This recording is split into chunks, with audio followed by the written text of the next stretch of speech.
Hello to dear students. आज हम start करने जा रहे हैं हमारा नया चैप्टर जिसका नाम है मानव तंत्रिका तंत्र, नर्वस सिस्टम ऑफ ह्यूमन।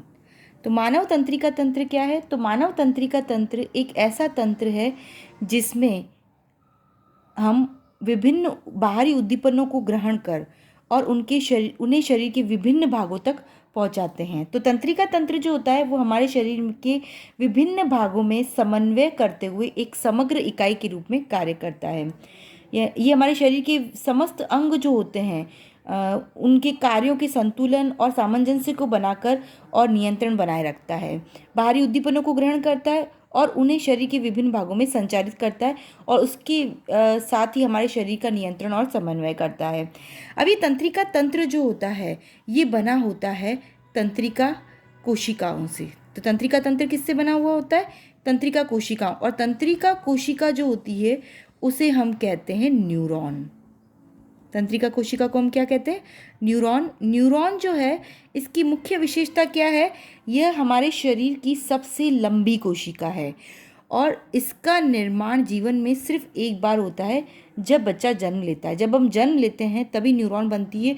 उसके बाद अगर ये न्यूरॉन किसी कारण से नष्ट हो जाए तो इस न्यूरॉन का निर्माण वापस हमारे शरीर में नहीं होता है। बाकी सारी कोशिकाएं या अंग है वो डैमेज होने के बाद में वापस रिपेयर हो जाते हैं, उनकी कोशिका विभाजन द्वारा नए अंग बन भी जाते हैं। लेकिन न्यूरॉन एक ऐसी कोशिका है जो कि जिसका निर्माण जो होता है बर्थ के बाद में यानी जन्म के बाद वापस नहीं होता है। अब हम इस न्यूरॉन की संरचना को देखें तो ये न्यूरॉन जो है ये इसकी संरचना किस तरह से होती है? तो इसके दो भाग होते हैं मुख्य। ये वाला भाग आपको दिख रहा है, इस भाग को हम कहते हैं कोशिका काय। इस भाग को क्या कहा जाता है? कोशिका काय, सेल बॉडी इंग्लिश में कहते हैं हम इसको सेल बॉडी। मुख्य भाग है ये। और इसके बाद वाला ये वाला भाग, संपूर्ण भाग, पीछे वाला जो रिमेनिंग पार्ट है इसको हम कहते हैं तंत्रिकाक्ष। हम इसको एक्सोन, इंग्लिश में हम इसको क्या कहते हैं? एक्सोन कहते हैं। अब अगर हम कोशिका काय की बात करें तो कोशिका काय जो है उसके अंदर कौन कौन सी संरचना होती है? तो आप भी ये वाले देख रहे हैं, ये क्या है? केंद्रक है। उसके बाद में इसके अंदर क्या पाए जाते हैं? कोशिका द्रव्य पाया जाता है। अब ये न्यूरॉन के अंदर इसलिए इसकी कोशिका द्रव्य को कहते हैं न्यूरोप्लाज्म।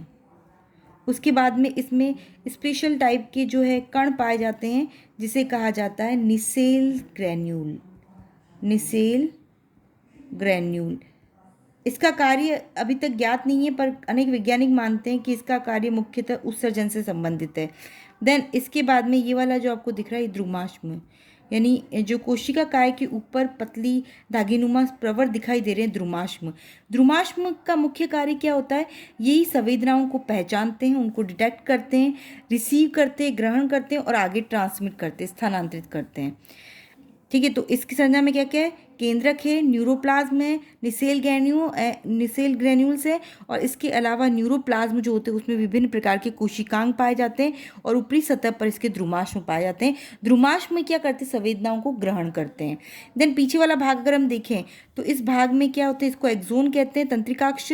और इसके ऊपर आपको दिख रही इस तरह से जो है पतली परत दिख रही है। ये परत जो होती है इसको कहा जाता है माइलिन आच्छद।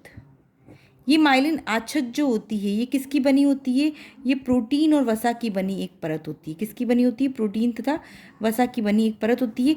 इस माइलिन आच्छद जो है इसमें जगह जगह विशिष्ट कोशिकाओं के समूह पाए जाते हैं जिन्हें श्वान कोशिकाएं कहते हैं।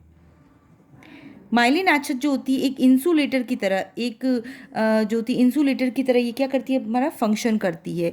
और जो श्वान कोशिकाएं जो होती हैं इनमें कहीं कहीं पर पाई जाती है। माइलिन आच्छद की उपस्थिति के आधार पर न्यूरॉन दो प्रकार के होते हैं। जिन न्यूरॉन्स में माइलिन आच्छद पाए जाते हैं उन्हें माइलिनेटेड कहा जाता है, जिनमें नहीं पाए जाते उन्हें नॉन माइलिनेटेड न्यूरॉन कहा जाता है। अंतिम भाग जो होते हैं फूले हुए होते हैं जिन्हें तंत्रिकीय छोर कहते हैं। तंत्रिकीय छोर कहते हैं। और इसका फूला हुआ भाग जो होता है इसको कहा जाता है सिनेप्टिक नोब कहते हैं।